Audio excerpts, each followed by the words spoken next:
Okay, we are at Unique Woodworking in Weymouth, Massachusetts, and this is Gary Madeira, and we're going to let him tell us how the three different manufacturing cells in his shop work. Go ahead, Gary.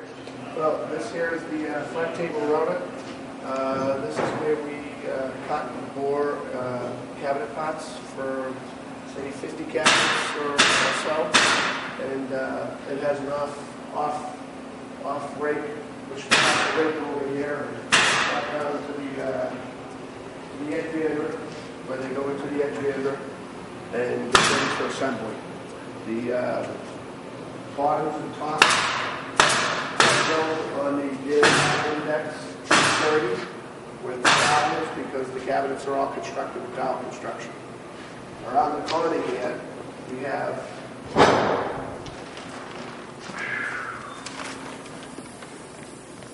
the Streamig vertical panel saw, automatic panel saw. We typically use this to cut the parts for 10 cabinets or less.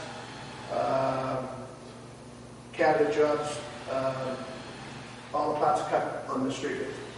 And then over here we have the SCMI beam saw with the SCMI point-to-point machine. And this cell is geared more to 100 cabinets or more. A little more handling in here, but a lot faster production than the CNC over there. So we have two technologies here, two different cells with the Streamig complementing the two cells. That's great. Thank you much, Gary.